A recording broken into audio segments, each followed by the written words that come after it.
As our elders in Nigeria have always taught us, when elephants fight, the grass suffers.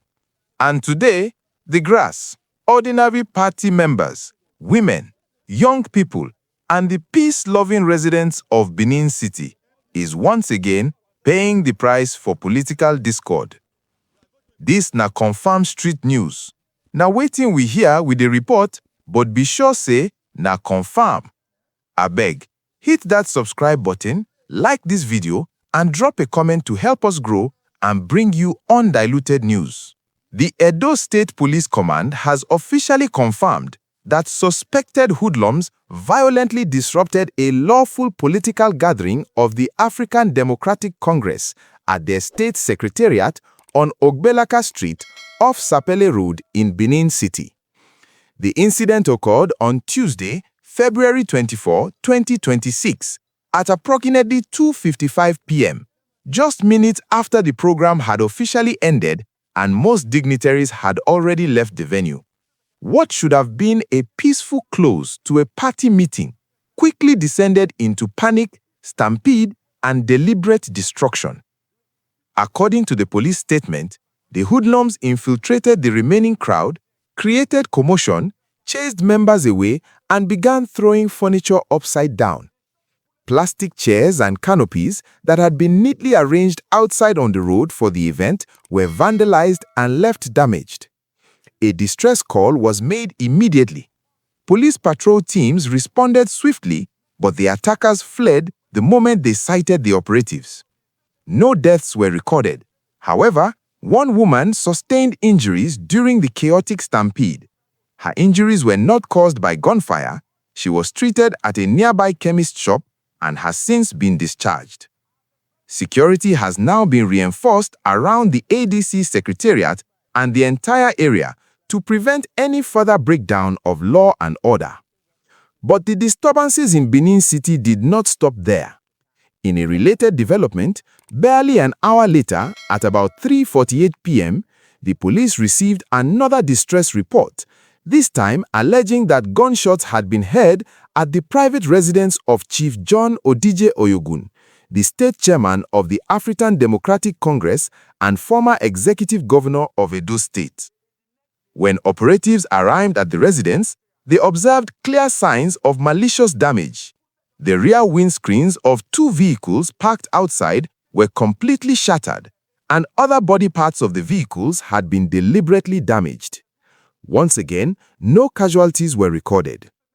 The Commissioner of Police, Monday Agbonika, has taken decisive action. He has ordered a full-scale investigation into both incidents with clear instructions: identify the perpetrators, arrest them, and prosecute them to the full extent of the law. The police have also invited leaders of political parties across the state to an urgent meeting with the Commissioner to discuss practical ways of ensuring peaceful political activities moving forward. If you are watching this right now and you care about the future of democracy in Nigeria, do me a favor, hit the like button and subscribe to the channel. Your support keeps credible, balanced storytelling like this alive. Let us put these events in proper context. Chief John Odigie Oyegun is one of Edo State's most experienced political figures, having served as governor during the early years of Nigeria's Fourth Republic.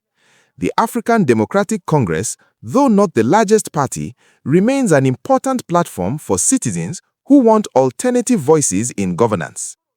Political gatherings at party secretariats are normal, lawful, and necessary in any functioning democracy. They are where strategies are discussed, supporters are mobilized, and ideas are refined. When such spaces are attacked by hoodlums, it is not just the party that suffers, it is the entire democratic process. Politically, this incident raises serious questions about the level of tolerance and maturity in Edo State politics. With national elections still some time away, parties are already positioning themselves. Any attempt to use violence or intimidation at this stage risks poisoning the atmosphere long before any ballot is cast. It discourages genuine participation and rewards those who believe power comes from fear rather than persuasion. Socially, the impact is even more immediate. Women and older citizens who attend these programs now have fresh reason to hesitate. The single injury recorded in the stampede, though minor, is a reminder of how quickly a peaceful meeting can turn dangerous. Young people watching these events may grow disillusioned, believing that politics is only for the strong-armed rather than the idea-driven. In a city as culturally rich and historically significant as Benin, such fear undermines the very social fabric that has kept communities together for generations. Economically, the ripple effects are real. Edo State is blessed with immense potential, from agriculture and solid minerals to tourism built around the ancient Benin Kingdom and a growing services sector. Investors, both local and foreign, watch the security situation closely. When news of gunshots and vandalized political venues spreads, confidence dips. Projects slow down. Jobs that could have been created remain on paper.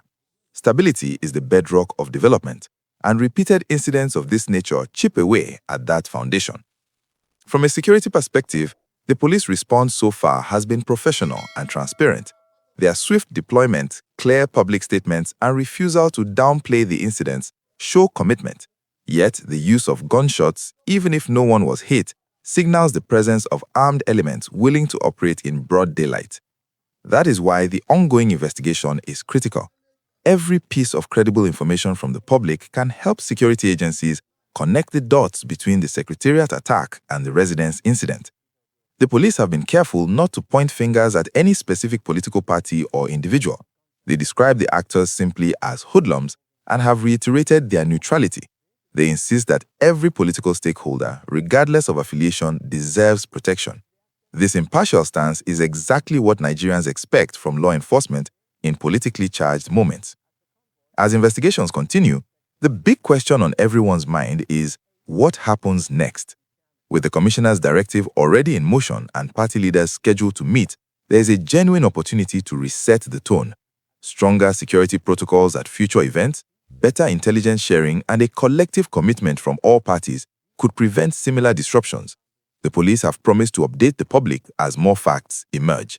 Right now, residents of Benin City are being urged to remain calm and to assist the authorities with any useful information. The message from the command is clear.